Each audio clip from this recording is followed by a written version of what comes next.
I've been waiting on Shirley Strawberry to respond to the public backlash that her husband has been receiving. I've listened to just about all of the prison calls. When I tell you the stuff that this man is being accused of, it is atrocious. Almost unbelievable. If you were in my live on Sunday, we reviewed one of the prison calls that was dropped on Sunday. And one of my supporters told me to go to this lawyer's YouTube. This is her channel. When I tell you this woman broke it all the way down, had my mouth on the floor. And listening in on his calls, you wouldn't think that Ernesto is capable of stealing so many people's money. But I was wrong, y'all. He's very much so capable. Now, this lawyer is pulling these documents. He's redacting a lot of the information. She's going over the victim statements to the police. And it begs the question, if these victims have been speaking out since 2021 or reporting it to the police, did Shirley know? Because I'm struggling with that. But let's listen to what the lawyer said one of the victims reported to the police. On this one, they do give you a snippet of how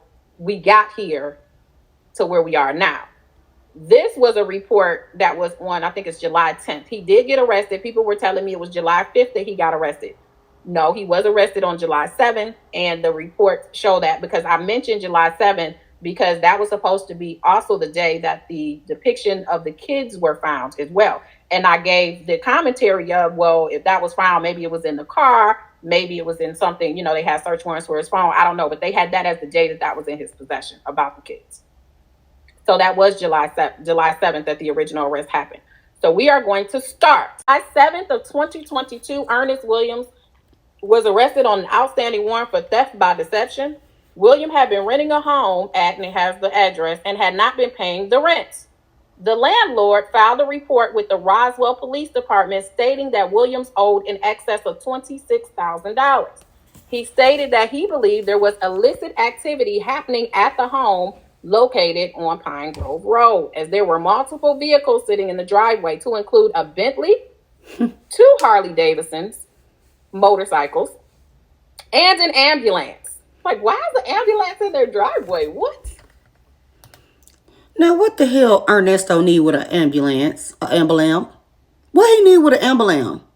Looked as if no one was living there, but the tenants had been there 3 months. So this is what started all of this domino effect here. I began my investigation into the case and conducted a search warrant subsequent to... And this is in 2022. I wonder was Shirley on the lease? Because they're saying that this report was, or the residents on the report, it was vacant. There was just cars in the front. So was it like a shell? I mean, not a shell, but you know, was it just a decoy? Arrest on his vehicle, which is registered to his wife, Shirley Strawberry. It was a white 2017 Ford F-350 dually truck, assigned Georgia license plate. Had to reject that out. Got the VIN number. While conducting the search, there were multiple items seized, to include a computer, an iPhone, a black bag with various documents. Other items found in the vehicle were 2 black toys. We'll just say they're toys. A black mask with zips and liquid Viagra. Through further investigation of the documents, it was found that the Bentley was in possession, as Williams has stopped. Well, I'm sorry. Ernesto got some type of dungeon we need to know about, y'all. Like, what's happening here?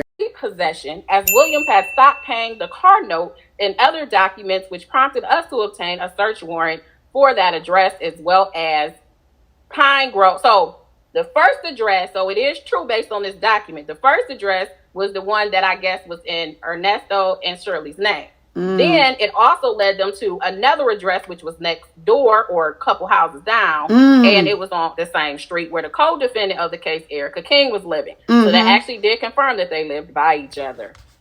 Because remember when this first came out, they said that Ernesto moved his side piece next door. But one of these homes is vacant. So maybe I'm not hearing right, but y'all correct me in the comments. Found that Williams had other active arrest warrants in Henry County, city of McDonough, related to larceny and theft by conversion, whereby a check was written and tendered by Williams for the purchase of a trailer for $9,385. That check was returned for non-sufficient funds in his Wells Fargo account, city of South Fulton, for theft by deception. So he already had a warrant when they ran his name. Additionally, I found that Williams had an active warrant in Santa Clarita, California for fraud with in-state extradition only. So basically, they didn't want to take him from, even though he had a warrant, if he were to get out on bond right now, California is not interested in getting out. They're not going to extradite him if he's in the state. Yeah, if he's within, various counties within California. Further, William was charged with theft of service. So they go through all the cases of which he's currently going through. So theft of services and deposit accounts, 7 counts of conspiracy to commit a felony, 4 counts of child depictions, the RA charge, the aggravated charges, the SA charges, and human trafficking. Okay? So they list all the charges. On August 15, 2022, I made a phone call to the victim of Ernest Williams. We'll call her SC. She had reported her car as stolen on June 4th, 2022 with South. This is where it gets interesting. Pay attention. Briefly about her relationship with Williams and asked for her to send all documentation on to me that she had regarding her case. SC also mentioned that she had recently filed another police report in South Fulton in regards to Williams using her credit card for items not authorized and money not being repaid. On August 30th, 2022. How was he getting y'all's information? Y'all was just giving him your socials and giving him y'all's credit? I'm not understanding that part. Y'all was just forking over y'all's personal information to this man? See, with the detective at the police department came in for a formal interview. So this is her interview. This is the information that the alleged victim gave the police department. September 19, 2021, SC met Williams at Starbucks in Atlanta. She was remember the year 2021 selling Mary Kay products. SC told Williams that the Starbucks was closed and that if he stayed too long, he would end up buying something from her. Williams started speaking with SC, bought some beard oil, and told her she had a beautiful smile, and ended up exchanging numbers with her. He showed SC his Instagram and how many followers he had, and said that he could help grow her business. He also mentioned that he could help her get her finances and life goals in order.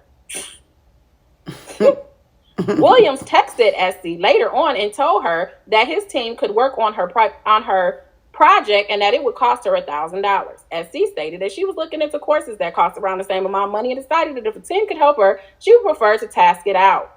There was one aspect of the initial meeting that SC was surprised by. Williams was telling her about his security company and wanted to show her that he could find people's information by running their vehicle tag. SC stated that he went into his truck, grabbed a portable radio that he stated was linked to 911 in net. He gave the tag over to the radio and received a full report back with all of her personal information. What? Cool. I told you guys to get your wild stickers and your what stickers if you're members. 27th of 2021, William needed to have the $1,000 for the social media work transferred to him via Zelle. She stated that she transferred $10 via Zelle from her checking account to Williams at SunTrust account. To verify the transaction went to the correct account. Her second transaction was from her, and it was the $990. On October 3rd, 2021, Williams called and asked to meet with SC. They met in a parking lot in Alpharetta on one of Williams' motor coaches. When SC arrived, Williams was with a young female named Dominique, and then they did her real name, who was his assistant but called his daughter. Williams stated to SC that Dominique and she could meet on the coach about the work Dominique would be doing for her in regard to social media. While SC was on the coach with Dominique, her son was sitting with Williams in his Ford F-350. You know who car that is. SC stated that Dominique was supposed to work on her content for Instagram and help her gain followers. As the current date... What's crazy about this, the fact that he's selling this social media stuff, is on one of the phone calls, Shirley was saying that she needed to find a partner that would build her social media account and so that she can make money on social media.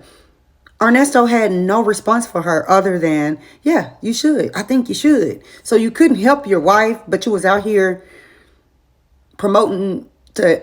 acting like you can help other people. Like, what the hell? All while scamming them.